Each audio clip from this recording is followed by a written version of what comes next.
as próximas 10 finais do Vasco no Brasileirão. Vou trazer aqui para vocês os 10 últimos jogos do Vasco no Brasileirão e o que o Vasco pode fazer para fugir da zona de rebaixamento. Vamos falar também sobre Ramon Dias. Olha, o técnico chamou atenção para a parte ofensiva. Ele não gostou e disse que tem que ser ajustado a parte ofensiva do Vasco. Vamos falar também sobre Paulo Henrique. Cara, assumiu a titularidade no Vasco. O jogador fez mais uma boa partida e mostrou que hoje é titular absoluto do Gigante. E também sobre Lucas Piton, que fez mais uma partidaça pelo Gigante da Colina, e a desenvoltura de Payet. Isso e muito mais, a partir de agora, no nosso Comentaléu Vascaíno. Então, sobe a vinheta.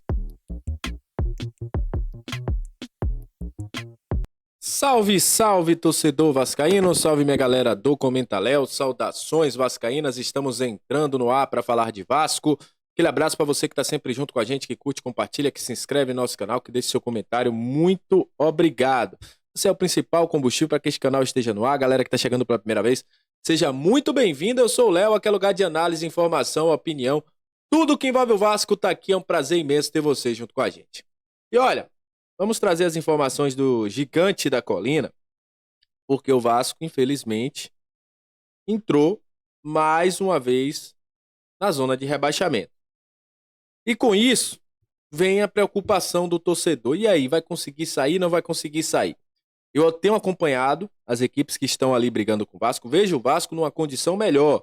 Um time que disputa mais, que compete mais. O Vasco foi o único que competiu com quase todas as equipes que enfrentou, tirando aquele jogo do Santos e do América. E o Vasco conseguiu fazer bons jogos. Algumas outras equipes que estão ali embaixo vinham em declínio. O Vasco tem pela frente, tá na sua tela aí, esses 10 próximos jogos. Começa na quinta-feira contra o Internacional. Depois o Vasco vai a Goiás. Esse jogo é importantíssimo.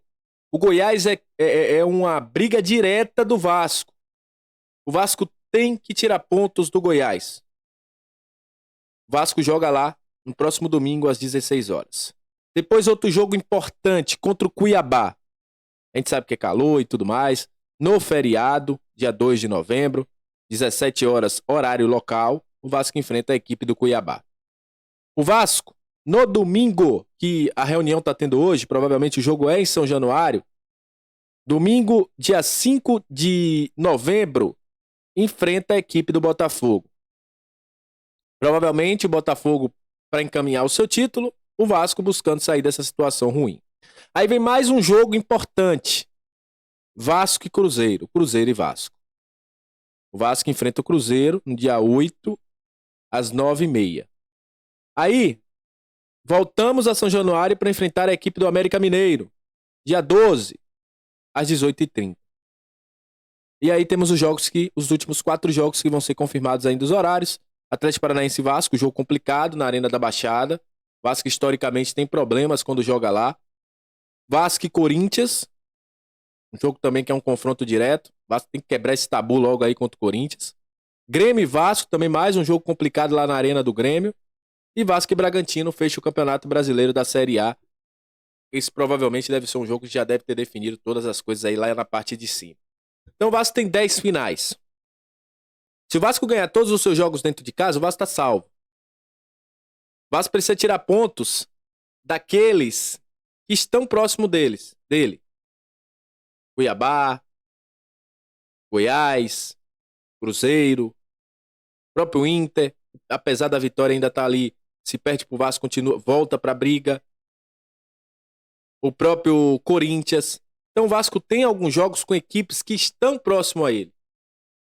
O Vasco tem chance sim, o Vasco tem futebol para isso, mas precisa, como falou o Ramon Dias, que aí a gente já vai entrar nessa situação. Ramon Dias, após o jogo, reclamou da parte ofensiva. Disse que foi um jogo bom, que competiu, mas o Vasco precisa melhorar na parte ofensiva.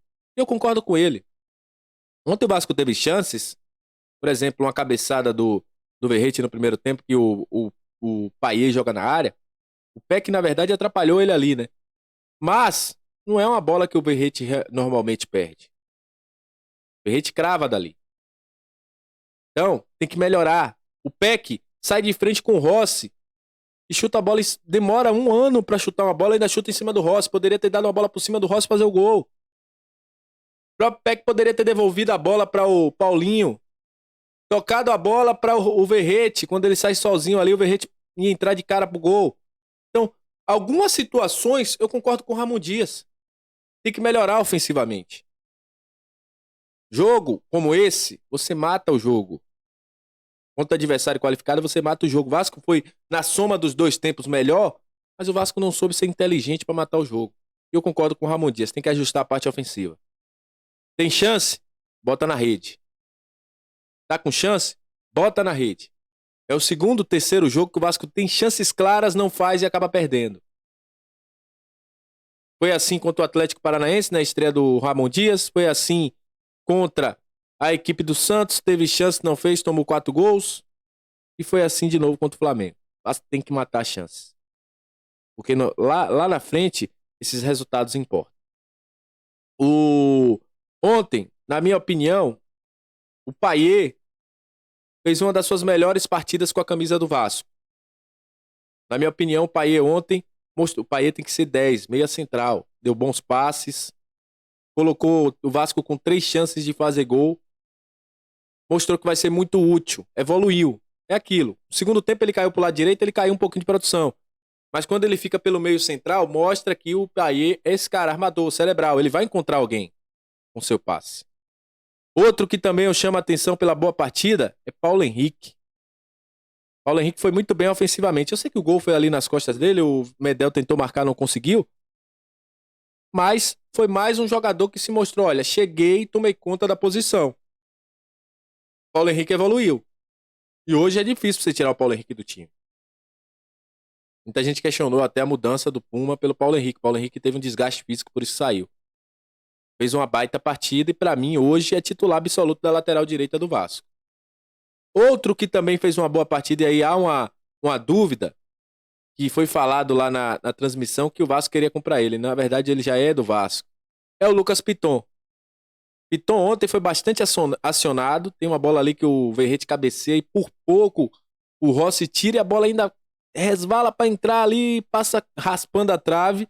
Também fez uma boa partida. Também foi mais um jogador que mostrou que o Vasco tem condições, principalmente pelo lado direito, pelo lado esquerdo, de evoluir, de fazer as jogadas curtirem.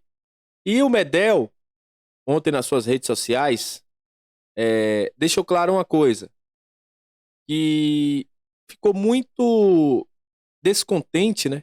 Ele não gostou, ele ficou desapontado pela derrota. Ele não gostou. Mas, como capitão, deixou claro que confia no trabalho e que os próximos jogos, essa reta final, serão as finais para o Vasco. Como eu falei, são 10 finais. E o Medel pediu aí o apoio para que todos juntos possam sair, tirar o Vasco dessa situação. No geral, acho que o Vasco tem condições de sair. Não posso cravar aqui que o Vasco não vai cair, o Vasco não vai cair. Não tem como eu fazer isso. Porque nesse momento não depende só da gente. Quando depende só da gente, a gente pode falar. Mas depende de outros. Mas se o Vasco manter a mesma forma de jogar, a mesma intensidade, o Vasco vai conseguir sim sair dessa situação ruim. Então é isso. Tamo junto. Muito obrigado. Até a próxima. Saudações vascaínas. E valeu!